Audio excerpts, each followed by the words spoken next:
Сайн байцгаана уу? Та бүхэнд энэ өдрийн мэндийг хүргэе. Монгол Германы хамтарсан ашигт малтмал технологийн их сургууль, Монголын математикийн нийгэмлэгтэй хамтран зохион байгуулж байгаа математикийн хэрэглээ бодлого бод арга зүй гэсэн энэ семинар маань цааш үргэлжилж байна. Тэгэхээр одоо өнөөдрийн энэ семинарт бид Монгол Улсын боловсролын их сургуулийн профессор Мижидор Жогшиг урьдсан байгаа. За Мижидор Жогшийн хувьд Монгол Улсын их сургуулийн математикийн ангийг төгссөн, магистрийн зэргийг мөн Монгол Улсын их сургуульд хамгаалсан. За тооцон бодох математикийн чиглэлээр одоо судалгааны ажил хийдэг, докторийн зэрэг хамгаалсан.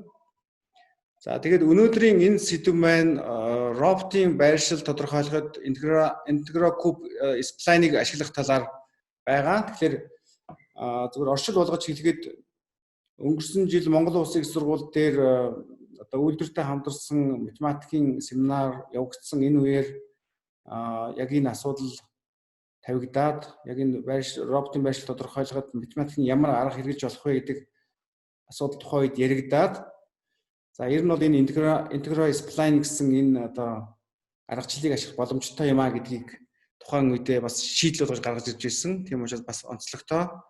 Тийм учраас тодорхой асуудал тавигдахад тэрэн дээр ямар математикийн арга хэрэгжилж болох вэ гэдгийг харуулсан бас нэг сайхан жишээ гэж хэлж болно. Тэгэхээр интегро сплайны талаар манай академич Жанла багш манай Мижидорж доктор за профессор хамтраад бас энэ чиглэлээр бас нэлээд судалгаа хийж байсан. Тэгэхээр энэ судалгааных нь нэгэн одоо сонирхолтой хэрэглээ болж гарч ирсэн. Тэгээ энийг бас та бүхэнтэй хуваалцахаар бас өнөөдрийн энэ семинарыг зохион байгуулж байна. За тэгээд өнөөдрийн илтгэлийг эхлэе. Мижидор Жогшаа. За баярлалаа Алтан гэрэл профессортоо. За ингээ намайг урьж энэ сайхан семинарт оролцуулсанд бас их баярлж байна. За ингээд нийт энэ семинарыг сонсож байгаа залуучууд, багш нартаа энэ өдрийн мэндийг хүргье. За тэгээд түрүүн танилцуулсан. За миний өнөөдрийн та бүхэнд танилцуулах энэ бодлогыг бол яг 1 жилийн өмнө үйлдвэртэй хамтарсан семинар гэдэг энэ галт хоёр багш маань санаачсан ийм сайхан семинар дээр яригдаад тэгээд бас зарим нэг судлаачдын сонирхлыг татсан учраас би бас өнөөдөр энд ингээ та бүхэндээ энэ ажлыгаа бас танилцуулж байна. За тэгэхээр энд яг уу бидний бас нэг танил биш үгнүүд энэ дээр харагдаж байгаа бох. Интегро сплайн гэсэн юм нэр томьёо. Тэгэхээр өнөөдөр бол би энэ нэр томьёон дээр нэлээд төлхөө ач холбогдол өгөөд ярих юм аа. За тэгэхээр яг уу сплайн гэдгээс нь хэдүүлээ эхлэе гэж бодож байна. За тэгэхээр өнөөдөр ямар агуулгаар юу ярих вэ гэхээр сплайны тухай товч эхлээд ярив. За энэ англи үг нь байж байна сплайн гэдгийн. За дараад нь энэ сплайн Монгол улсад хэрхэн хөгжсөн талаар бас нэг товчхон дурдхан зүйтэй байх. Ямар судалгааны ажлууд хийгдэж, ямар үр дүнгууд гарсныг товчхон танилцуулна. За үүний дараа бол өнөөдрийн бодлогын талаар авч үзээд за тэгээд хэрхэн шийдсэн. Энэний дараа хэдий бас энд одоо семинарт илтгэж байгаа үед бас нэг өөрийн санал бодлоо бас та бүхэнтэй хуваалцъя. Ийм лагуулгаар та бүхэнтэй өнөөдрийн семинараа хамтран явуулъя. За тэгэхээр сплайн гэдэг энэ ойлголт бол ер нь яг математикт орж ирэхээс өмнө амьдрал ахуй дээр нэлээд түгээмэл хэрэглэгддэг байсан ийм ойлголт. За жишээлх юм бол жишээ болгоод би энэ одоо урд талын баганд нь эсгүүр, хайшлбар, урлал гэдэг энэ одоо чиглэлээр бол манай урлаачид бол яг нь сплайн чиглэлийн арга аргачлал ашиглаад хувцсны эсгүүр хийгээд ингээ харагдаж байдаг. За нөгөө талд нь бол сэлбэрчин, уран дархан мужаанууд бол бас яах нь энэ сплайны чиглэлийн бас ийм янз бүрийн морин шугамнуудыг ашиглаад ингээд бүтээл туурвдаг ийм бас нэг энэ бол амьдрал ахуй дээр ерөөхдөө байж идэг. За энэ нэлээд нарийн чадвартай болсон хүмүүсийг бол одоо уран дархан уран хүн гэж ингэж ярьдаг. За яг энэ юмыг бол гаргахад бол хялбархан гаргаж болно. Одоо жишээ болгоод би энэ доотлолт нь хэдин яах нь зүү хатгаж байгаа тэрүүн дээр нь яах нь сатуркын утас байрлуулад янз янзын морио гаргаж болох. Энэ бол яг дисциплиныг ердийн байдлаар гаргаж хэрэгжилж исэн юм туршлага байгаа. За энэ бол одоо баруунд бол нэлээд одоо хөгжсөн яг ийм дисциплины төрс зураг зурдаг ийм багшнууд байж идэг. Та бүхэн түрүүний тэр вебсайтаар дисциплин гэж хайгаад орох тэр ийм зураг хөргийг бол олж харж чаднаа. За тэгэхээр энэ дисциплины талаарх анхны математик үр дүнг бол энэ Шонберг гэдэг хүн 1946 онд хэвлүүлсэн байгаа. За энэ доор би тэр Шонберггийн ажлыг энд ерөөхдөө бүтнээр ингээ бичсэн. Энийг та бүхэн маань бол Википедиагаар ороод ч юм уу дисциплин гэдэг түлхүүр үгээр хайхтар гараад ирнэ. За энэ дисциплин гэдэг ойлголт математикийн талаас томьёологдсны дараа бол үйлдвэрлэлөө нэлээд нэвтэрсэн. Хамгийн ихний салбар нь бол нисэх онгоцны загвар. Нөгөөх нь бол машин үйлдвэрлэлийн салбар руу энэ арга аргачлалыг математикийн талаас нь судлахаар юм математикийн судлаачид бол энэ үйлдвэрүүд дээр ажиллаж эхэлсэн байгаа. За энэний одоо хамгийн том төлөөлөгч нь бол энэ General Motors гэдэг энэ компани байж байна. За энэ дээр бол олон математикчид одоо сүүлд нь их алдартай болсон математикч ажиллаж исэн.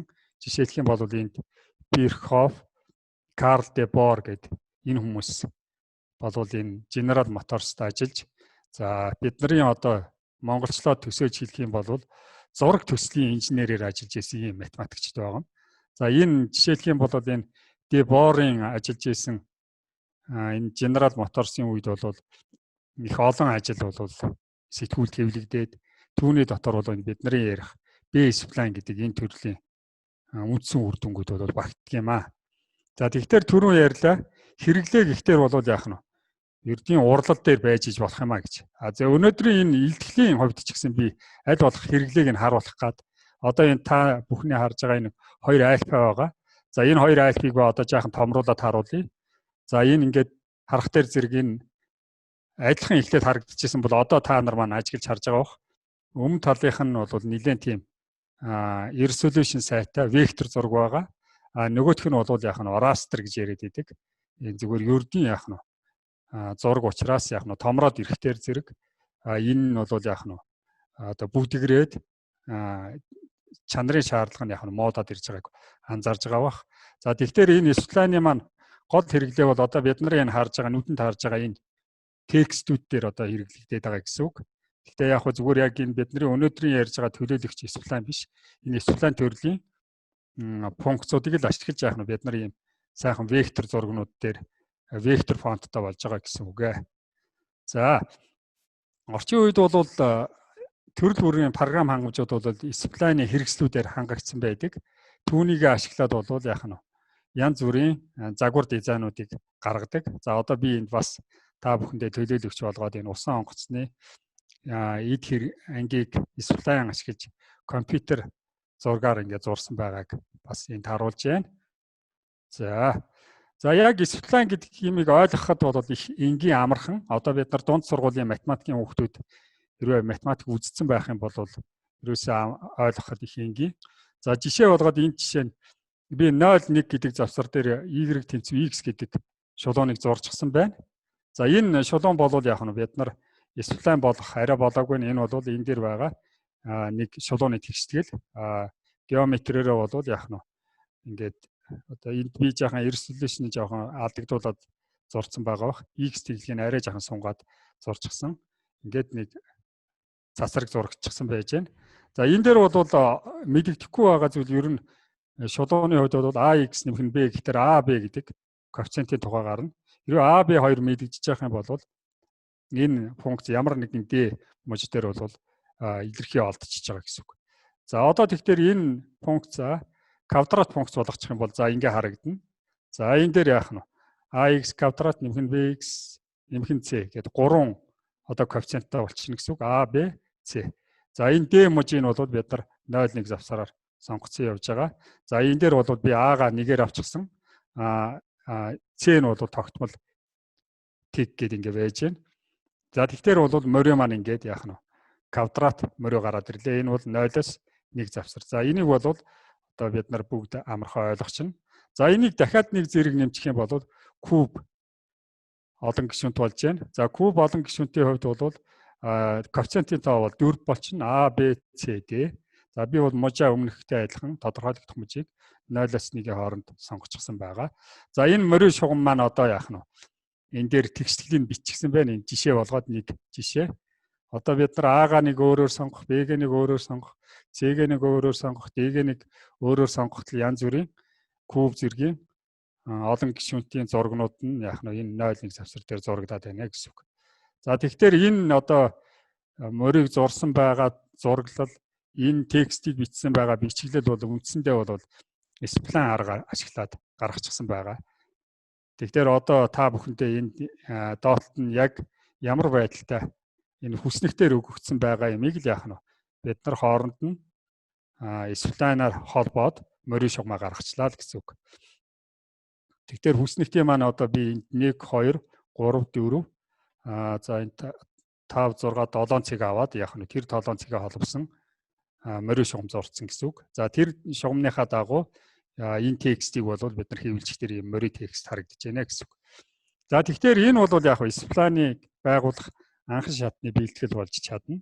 За энэ яах вэ гэхээр зэрэг одоо бид нарт яах нь цэгүүд өгөгдөн хавтгай дээр энэ цэгүүдийг холбосон шулуунуудаар холбочих юм бол энд бол хэсэгчсэн шугам функц ард өгсөн ийм төхөлт гараад ирнэ. Энийгээ бол бид нар шугамын сплайн гэдэг ойлгож байна. За энэ бол тасралтгүй шугам буюу полигон үүсэж байгаа гэсэн үг. За одоо квадратуудаар холбочих юм бол өмнөхөөсөө нэг ялгаатай юм нь нэлээд жахан гүйлгэр болж ирж байгаа. За сплайны хувьд бол гол шинж чанар нь бол гүйлгэр шинж чанар гэсэн ийм ойлголт бол их чухал. За тэгэхээр энэ бол квадрат сплайн болчихж байна. За бид нарын одоо нэг жижиг завсар дээр яах нь А, Б2 коэффициентийг олно, дараагийн завсар дээр мөн А, Б гэд ингээд олон А, Б-нүүдийг олж хэлэх замаар энэ гарч ирж байгааг ойлгочиход болно. За энд ямар шинжтэй байх вэ гэхээр бол энэ шугам бол тасралтгүй байна. Дээр нь нэмээд яах нь уламжлалт тасралтгүй гэхтэр зэрэг энэ шугам маань уламжлалтай юм чинь нэлээд тийм гүйлгэр шугам гарч ирнэ гэсэн үг. За одоо энийг кубүүдээр холбочих юм бол одоо энэ бол куб сплайн гэдэг хамгийн одоо түгээмэл хэрэглэгддэг ийм сплайны төлөөлөгч. Өөр би яах нь эндээс 1-ээс 10 хүртэл гэдэг завсар дээр нэг тодорхой хэдэн цэгүүдийг холбоод сплайн байгуулчихжээ. За энэ сплайны хувьд бол шинж чанар нь энэ S3 гэдэг нь бол яг нь 3 дугаар 3 зэргийн буюу куб сплайн. За энэ куб сплайны S түүний уламжил 2 дугаар RNB уламжлалууд нь тасралтгүй юм мөрий байх ёстой. За энэ шинжүүд нь бол энэ сплайныг байгуулахад хэрэг болдог ийм шинжүүрүүдээ гэсэн үг. За энэ сплайны чиглэлээр бол манай Монголын түрүүн Алтан гэрэл багш хэллээ. Судлаач академич Жанлав багш бол 1978 оноос хойш ажиллаж ирсэн. За Новосибирскийн академи дээр очиж бол Жанлав багш докторантурт суралцахдаа бол энэ сплайнаар суралцаж анхны Монголын эрдэмтэн болсон юм аа.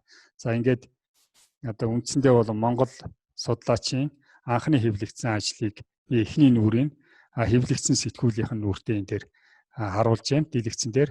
За энэ дээр бол Жанлав багшийн гол гаргасан үр дүн бол нэлээд чухал үр дүн байсан. За тэр үр дүнг бол одоо тэр түрүүн өмнө дурдсан тэр Карл де Буурго бол ерөөсөө энэ сплайн чиглэлээр унших ёстой өгүүллүүд энэ жагсаалтад оруулсан ийм их нэр хүндтэй өгүүлэл болсон. За энэ Жанлав багшийн маань ажил энд харагдаж байна. За энэ дээр байгаа энэ нэг гээд энэ дугаартай энэ харагдаж байгаа бол одоо бид нарын энэ өнөөдрийн бодлогыг бодсон гол сплайны төлөөлөгч нь буюу Б дүрслэлээр дүрслэгдсэн сплайн юм аа. За тэгэхээр зэрэг энд монголчууд түрүүн хэллээ 1981 онд энэ ажил хэвлэгдснээс хойш бол тасралтгүй одоо энэ сплайн чиглэлийн судалгааг бол хийж үргэлжлүүлж явж байгаа. Энэ дээр гол гарсан үр дүнгууд бол энэ локал оновчтой сплайнуудыг бол байгуулж чадсан. захын нөхцлүүдийг нь зөв тодорхойлвол supply маань бол илүү сайн төхөлт үзүүлдгийг тогтоож чадсан. За мөн хэлбэр хадгалах янз бүрийн supply-нуудыг байгуулсан. За supply коллокацийн аргыг хэрэглээд захын бодлого, тухайн уламжлалт тэгштгэл бодоход бас нэлээд олон үр дүнгууд гаргаж олон улсын нэр хүндтэй сэтгүүлүүдэд хэвлүүлсэн. За энэ талаар бол нэлээд тодорхой дэлгэрэнгүй тайлбарлсан нь бол энэ Шинжлэх ухааны академийн 108 Батийн 76 дугаар битэд бол хэвлэгдсэн байдаг. За энэ хуудасны дугаар нь бол 25-аас 56 гээд. За би энэ одоо өнөөдөр бол яг хөө энд тэр номнуудыг ингээ барьж байна. Энэ 76 дугаар бат гэдэг нь бол энд байж байна. За ер нь бол математикийн чиглэлээр нэлээд хэдэн бат бол энэ Шинжлэх ухааны академи 108 батэд орж ингэж хэвлэгдсэн.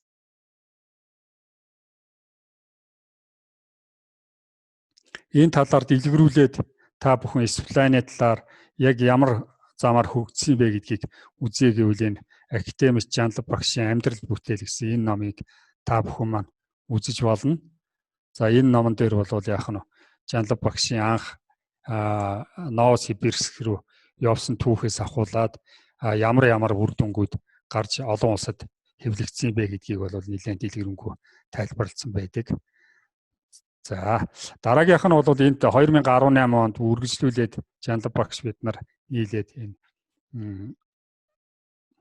интеграл supply-ны чиглэлээр судалгаа хийснийг нэгтгэхэд энэ бас бот болгоод хэвлүүлсэн.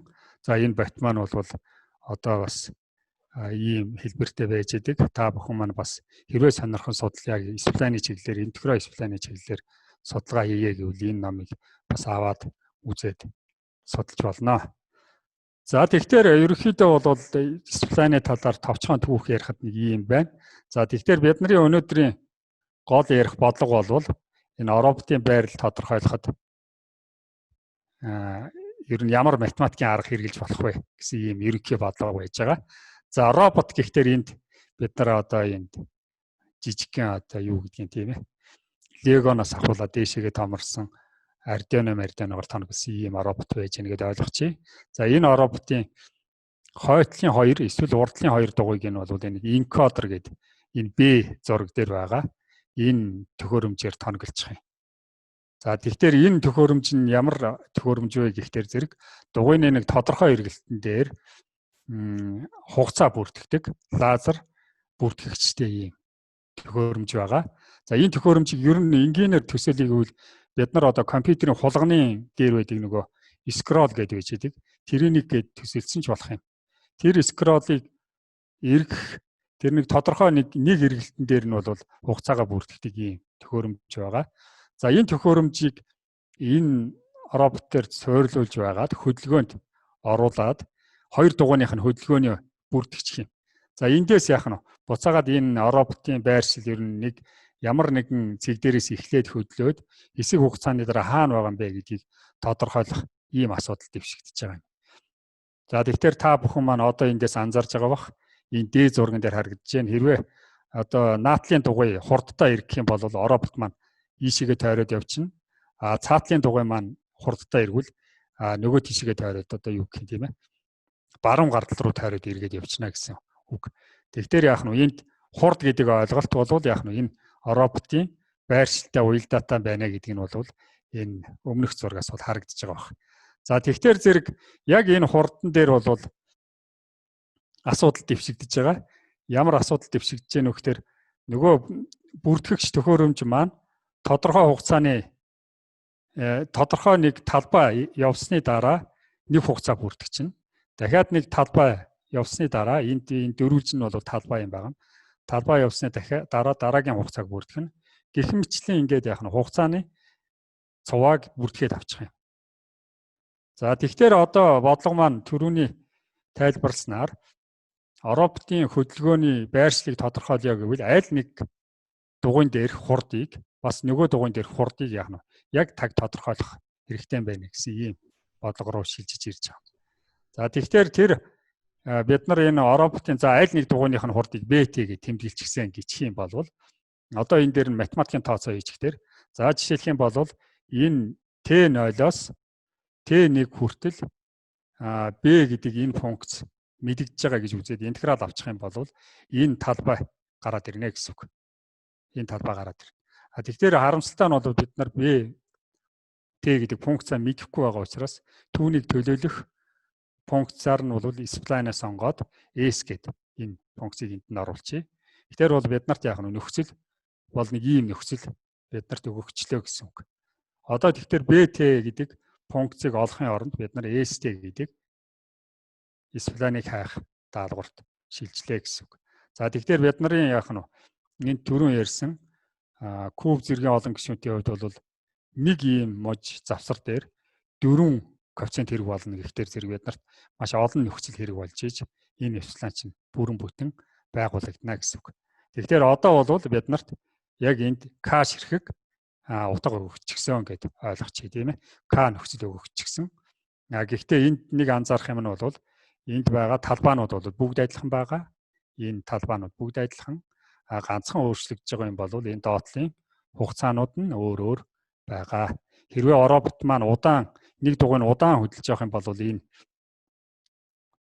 хугацаа бол хоорондоо нэлээд хол жоохон хурдтай явж байгаа бол ойртон, бүр хурдан бол бүр ойрхон болно л гэсэн үг. За тэгэхээр энэ бодлогыг бол бодох даалгавар таарлцсны дараа бол бид нарт яг spline чиглэлээр бол яг өмнө ийм ажлууд хэвлэгдчихсэн байсан учраас энэ ажлуудыг бол бид нар яах нь шууд иш татаж ашигласан. За энэс хамгийн сүүлийнх нь ажил бол хараахан хэвлэгдээгүй ажил байсан. Энэ бол жигд бус тор гэж монголчлох удаа тийм ээ. Энэ жигд бус торон дээрх spline тухай ийм ажил байсан. Энэ бол гар бичмлээрээ. За тэгээд энэ бодлогоо яах нь бид нар бодох даалгаврыг бол ийм одоо өмнө яах нь бидний хоримтлуулсан туршлага дээрээ тулгуурлаад бодох ийм ажил гарч ирж байгаа. За ингээд бид нар түрүүн хэлсэн яг жилийн өмнө бид нар энэ математикийн семинар дээр энэ бодлогыг багаараа хамтарч бодоод энд бол шийдэл үр дүнгуудээ бол танилцуулсан байгаа. За түрүүн ярьсан Жанлав багш маань энэ гол зогсож байна. За энэ бодлогыг бид нарт танилцуулж дэвшүүлсэн энэ Баярпүр багш зогсож байна. За ингээд босд нь бол энэ семинарт манай багт ажилласан багш профессоруд байж байна.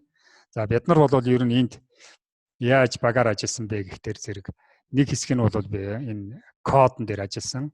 Нөгөө хэсэг нь бол энэ яг ашиглаж байгаа математикийнхаа томьёонууд дээр бол янз бүрийн алдаа мадаг байна уу тэрийг бүгдийн шал гаргалгааг нь хийгээд ингээд хамтарч ажилласан. За нөгөө хэсэг багш нар мал бол математикийн өөр ямар аргуудыг энэ роботын байрлалыг тодорхойлоход ашиглаж болох вэ гэсэн юм нэлээд тийм цогц судалгаа хийгээд хамтарсан үр дүн гэж бол танилцуулсан байгаа.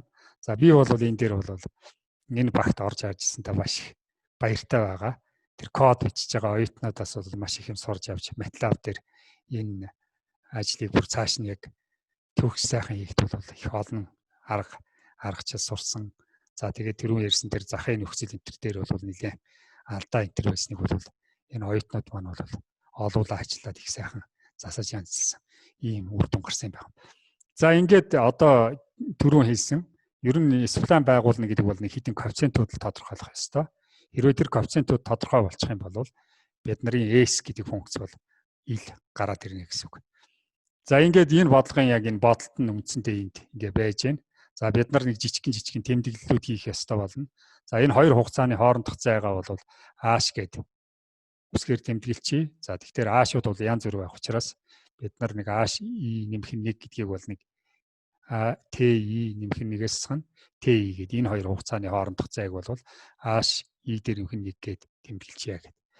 За ингээд арай жаахан товчлол оруулахын тулд mu I лямбда I за мөн яах нь нөгөө интеграл утга маань бол ингэж арай өөрөөр дүрслэгдэн энд байж байна. За бид нарт энэ талбай бол ерөөсөө дандаа тогтмол байгаа гэж түрүүн хэлсэн. За энэ дээр талбай хэдийгээр тогтмол байгаа ч гэсэн А-шууд маань хувьсах дээр зэрэг дагаад интегралын AI-гүүд маань бас дагаад хуурна гэсэн үг. За ингээд бид нарт spline-ыг байгуулахад одоо энэ түрүүн зангилааны цэг гэж нэрлэдэг тэр зангилааны цэгүүд дээрх утгууд шаардлагатай болно. За энэ хамгийн ихний энэ зангилааны цэг 2 дугаар ирэмбийн уламжил энэ зангилааны цэг дээрх утгыг яг яаж олсон юм бэ гэдэг энэ томьёог бүр бүтнээр бичигдсэн байна. За энд ингээд та бүхэндээ бас өнөөдөр жоохон гаргалгаа хийгээд явах дээр зэрэг жаахан цаг авах гэж би шууд гаргалгаагүйгээр ерөнхий юуг нь биччихсэн байна. Томыг нь биччихсэн. Зүгээр ер нь гол товчхон санаа нь бол их энгийн. Яг вэ гэхдээ бид нар түрүүн ярьсан Сплайн маань бол ямар нэгэн Т0-оос ахуулаад ТК завсар дээр бол тасралтгүй байх ёстой. Тэр шинж чанарыг нь ашиглана. Нэгдүгээр бие уламжлал нь тасралтгүй байх ёстой. Хоёрдугаар бие уламжлал нь тасралтгүй байх ёстой. Энэ шинж чанаруудаа ашиглаад бид нар энэ тамианд бол хүрч чадна гэсэн үг. Мэдээж энд нь бид нар одоо мөн тэр уламжлалууд болон ердийн утгууд нь энэ интегралтайгаа хэрхэн холбогдох вэ гэсэн ийм чиглэлийн математик судалгаа хийж энэ үр дүнд хүрч чадчихмаа гэсэн үг. За энэ бол яг хараахан энэ бүгдээрнгийн энэ индексүүд маань яг нь зөрж байгаа учраас бүгдээрнгийн энэ коэффициентуудыг олж чадахгүй байгаа. За тэрүүн дээр дутуу байгаа дөрвөн утгыг бол энэ дөрв дээр нь бол яг энэ захын нөхцөлийг ашиглаж олж байгаа гэсэн үг. Өөрөөр хэлэх юм бол Спланы маань шинж чанар нь үзүүр дээрээ 3 дугаар бие уламжлал нь тасралтгүй гэсэн нөхцлөөс бол энэ яах нь нөхцөлийг бид нар гаргаж авч чадж байгаа. Өөрөөр хэлэх юм бол биднэрт К ширхэг нөхцөл өгөгдсөн. Үйлдэлсний нь бол бид нар яах нь өөр математик шинжүүдээс олж байгаа гэсэн үг.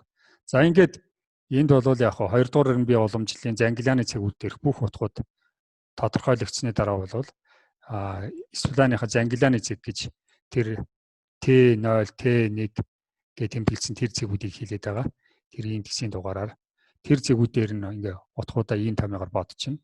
За энэний баруун талд бол та бүхэн харж байгаа бах. Ямар нэгэн үйл мэдэгдэх юм байхгүй. Энэ бол түрүү энэ дээр тодорхойлогдсон. За энэ АИ эднэр бол өгөгдсөн утгууд. Ягаад гэвэл энэ талбай бол угаасаа өгөгдсөн байж байгаа. Энийг бид нар мэдж байгаа. Энкодер бүртгээд авчна. Тэгэхээр энэ хоёроосоо бид нар АИ-нүүдээ олж чадж байгаа учраас энэ мэдэгдэж байгаа. За лямбда μ2 бол энд ингээ өгөгдчихсэн. Тэгэхээр энэ бол одоо бол ямар нэгэн хэрэглэгч хэрэглэхэд математикийн мэдлэг шаардахгүй шууд энэ илэрхийлэлийг ашиглаад утгуудаа олчиж байгаа гэсэн үг. За энэ яг хөө энэ К-гасхан нэгийг нь олсон байна. За үлдсэн хоёрыг нь бол энэ тэгштэглээс олчихно. За ингээд үндсэндээ бол 0 гэдгээс ахуулаад К хүртэл К дээр нэмэх нь 1 ширхэг утгуудыг олчиж байгаа. За ингээ энэ дээр К дээр нэмэх нь 1, энд К дээр нэмэх нь 1, ингээ 2 К дээр нэмэх нь 2 утга. За мөн энэ уламжлалын хувьд мөн адилхан ингээ бодолтыг хийчихнэ. За уламжлалын хувьд зарим үлдснүүдийг нь бол энэ нөхцлөөс олчихно. За ингээд яах нь бид нар энэ Спланы S X гэдэг функцийнхаа зангилааны цэгүүд дээрх утгуудыг ингээ олоод авчиж байгаа гэсэн үг. За энэ нь бол ер нь ингээд эндээс та бүхэн хэрвээ энэ утгууд хэрвээ мэдэгдчих юм бол энэ үндсэндээ бол интегро Спланы гэхээсээ илүү Спланы бод ердийн Спланы бодлого руу шинж чанартай их төстэй болоод гараад ирнэ гэсэн үг. За ингээ бид нар яг энэ S T-г олохын тулд бид нар нэлээд тийм олон коэффициентуудыг олжлоо гэсэн үг. 3К дээр нэмэх нь 3 ширхэг утга олчиж байгаа гэсэн үг. За тэр 3К дээр нэмэх нь 3 ширхэг утгын хувьд бол ийм шинж чанар биелнэ гэдгийг бол баталсан байгаа. За энд юу гэсэн байна вэ гэхээр хэрвээ энэ БТ гэдэг үйл мэдэгдэх функц маань бол 5 дугаар бие уламжлал хүртлээр тасралтгүй байж байгаа юм бол энэ төхөлтийн үнэлгээнүүд биелнэ гэж. За энэ дээр анзаарж байгаа бол бид нар энд нэг ийм тэмдэглэл хийчихсэн байгаа. Хамгийн их хол зайтай 2Т-ийн хоорондох зайг бол H6-тай гэж тэмдэглэсэн. За энэ H6-гийн 4 зэрэг хэмжээтэй алдаа гэхээр хэрвээ H6-ыг бид нар 0.1 гэдээ авчих юм бол одоо бидний нөгөө тодорхойлчихсан SI нөгөө үйл мэдэгдэх функцийн утга хоёрын хооронд бол маш бага зөрүү гарна гэдэг нь энэ теоремоос харагдаж байгаамаа. За одоо тэгэхээр Спланыг байгуулахад бид нар хангалттай олон утгатай болчихсон. За түрүүн ярьсан Спланы Б бичлэг, Б төрслөл гэсэн энэ нэг алдартай томьёо байдаг. За энэ томьёо бол хэрэглэхэд нэлээд тохиромжтой, хэрэглээнд их хэрэглэгдээд байгаа. За энд бол энэ BI гэдэг функц нь бол угаасаа суур функц, бааз функцуд энэ бол их тодорхой функцуд ил томьёогоор бас өгөгддөг. За ганцхан энэ дээр мэдэгдэхгүй байгаа юмнууд энэ альфа, долгионтонууд бол мэдэгдэхгүй байгаа. За энийг долгион гэдгийг нь бол бид нар яагаад нэмж тэмдэглэсэн бэ гэхээр локал гэдэг шинж чанарыг нь илэрхийлээд ийм долгионоор тэмдэглэсэн юм аа. Ердийн суфлааны нь бол S гэж тэмдэглэсэн гэж үзчихье гэж. За энэ дээр байгаа 5 гэсэн B дүрслийн коэффициентууд бол ингэж тодорхойлогдно. За энд альфа хасах нэг нь бол S0-той тэнцүү, альфа кадр нэмэх нэг нь бол S кадр нэмэх нэг томьёоноор олдно. За дотоод зангилааны хувьд бол ийм томьёогоор болгогдно. За тэгэхээр одоо нөгөө бид нар түрүүн ярьсан SE-нүүдийг олчихсан, SE штрихүүдийг олцсон, SE2 штрихүүдийг олчихсан. Гिचх юм бол одоо энэ мэдэгдэж байгаа утгуудаа энэ рүү орлуулахад 5 гэсэн энэ сплайн бол бүрэн байгуулагчлаа гэсэн үг. За тэгэхээр зэрэг энэ дээр яагаад бид нар локал гэдэг нэр одоо нэрлсэнийг товчхон хэлэхэд ерөөсөө энэ SE гэдэг энэ утгыг бодоход бид нар ердийн сплайнаар бодоход гэх юм уу тийм ээ. Бүтэн завсар дээр бодох дээр бол шугам тэгшлийн систем боддог. Энэ тохиолдолд бол шугам тэгшлийн систем бодлоггүйгээр яах нь гэж бодсон учраас энэ локал сплайн байгуулагдлаа гэж үзэж байгаа юм. За тэгэхээр одоо ингээд бид нар яах нь энэ баруун талын утгууд бүгд мэдэгдчихсэн. Энэ дээрээ тавьчих дээр зэрэг ST гэдэг функц маань гараад ирсэн учраас сплайн маань байгуулагдчихлаа гэсэн үг. За одоо тэгэхээр яах нь энэ байгуулсан сплайныхаа хувьд бид нар жишээ туршилтууд нэлээд олон хийсэн. За энэ жишээ болгоод 2 жишээ оруулсан байна. За эхнийх нь жишээ болох төр зэрэг за хөдөлгөөн бол энэ 0,0 цэг дээрээс эхлээд за синусоид маягаар ингээд үргэлжилсэн гэж үзье л да. За тэгэхээр зэрэг энэ хамгийн одоо эхний энэ хэсэг бол мэдээж хэрэг хөдөлгөөн бол нэлээд удаан эхэлнэ. Дараадаа энд нэг хэсэг бол удаашрсан. За удаашралтай хэсгээр бол жоохон алдаа харагдаж байгаа баг. За энэ тасархай шугам нь бол одоо бид нарын нөгөө ST гэдэг функцаар төгсөж байгаа. Энд төвхөлтүүд харагдана.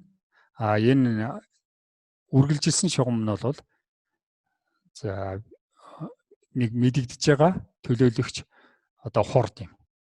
Нэг дугуйны хурд. За ингээд энэ цаашаа ингээд явах дээр зэрэг ямар нэгэн алдаа нь бол одоо нүдэнд харагдахааргүй ингээд яг давхцаад ингээд явчихж байгаа гэсэн үг. За тэгэхээр энэ бодлогыг бол мэдээж цааш нь математикийн талаас судлахтаа бол бид нар төвхөлтийн чанарыг нь судалсан, дээр нь нэмээд хэлбэр хадгалах чанарыг нь бас давхар судалсан байгаа. За энэ хэлбэр хадгална гэдэг ямар учиртай байх вэ гэхээр энэ сплайныг түрүүн ярьсан тасралтгүй 1-р эренбийн 2-р эренбийн уламжлалууд нь тасралтгүй байгуулад ирэхээр зарим тохиолдолд гажилт үүсээд зарим хэсэг дээр ингээд савлаад явчихдаг энэ савлгаа үүсгээд за энийг бол хэлбэр хадгалаагүй байгуулалт гэж үзэж байгаа. За бидний одоо байгуулсан сплайн бол энэ B гэдэг шугамар энэ тод зураас болон за энд нь цэнхэр өнгөтэй харагдаж байгаа шиг би жаахан томруулчихъя. Цэнхэр тасархай шугамнууд бол энэ локал сплайнаар байгуулснууд нь буюу энэ бол бас хэлбэр хадгалсан шинж чанартай сплайн байна гэдэг нь харагдаж байгаа юм. Тэгэхээр хэлбэрээ хадгалж яах гэдэг нь нөгөө анхны үл мэдэгдэх хурд болвол яах нь ямар нэгэн байдлаар яах нь хотхор руу гүдгэр рүү байх юм бол тэр дээр нь яах нь манай байгуулж байгаа сплайн дагаад хотхор гүдгэр ийм шинжтэйгээр байгуулагдж байгаа. За үндсэндээ бол бид нарын үр дүн нэг ийм үр дүн болсон байгаа. За тэгээд миний бол өнөөдрийн яах нь бодолтыг тайлбарлах ерхий агуулга бол ерөөхдөө болчлоо. За яг хөө энэ дээр бол бидний үр дүнг яг хөө нэгтгэхэд дүгнээд нэг жоохон хэдхэн үгээр хэлэх юм бол өмнө бол энэ жигд бос тор гэдэг. За жигд бос тор гэдэг нь тэр T0, T1, T2-ыг тэмдэглэсэн байгаа. Тэр завсруудын хэрчмүүдийг хэлж байгаа. Тэр торон дээр бол энэ интегро сплайн гэдэг юмыг бол байгуулаагүй байсан. За интегро гэдэг үгийн та түрүү миний ярианаас анзаарсан бах. Энэ бол тэр нөхцлөө өгөхдөө интегралын нөхцлөөр яах нь өгсөн учраас интегро гэдэг үгийг оруулаад байгаамаа. За тэгээ энэ жигд бус торон дээр байгуулсан сплайныхаа хувьд түрүүн хэллээ алдааны болон гүдгэр байх чанарын шинжилгээг нь хийсэн байгаа. За локалаар байгуулсан учраас бол роботын байрлалыг бол бодит цаг хугацаанд тооцоолох ийм давуу талтай болж байгаа юм. За энд бас нэг би энийг нэлээд тодтогоод байгаа юм. Бид нар анханасаа яах нь А-гаас Б завсар дээр H-планыг байгуул гэсэн бол робот маань нэг л удаа яах нь хурд нь нэг удаа бодогдоод зогсчихно гэсэн үг. Биднийх бол нэг тодорхой хугацааны хоцрогдолтойгоор бол яах нь роботынхаа дугуйны хурдыг сэргээгээд байна. Тэр дугуйны хурдыг сэргээж чадсан юм чинь тэндээс математикийн тооцоо хийгээд байршлыг нь гаргаад байна гэсэн ийм байна.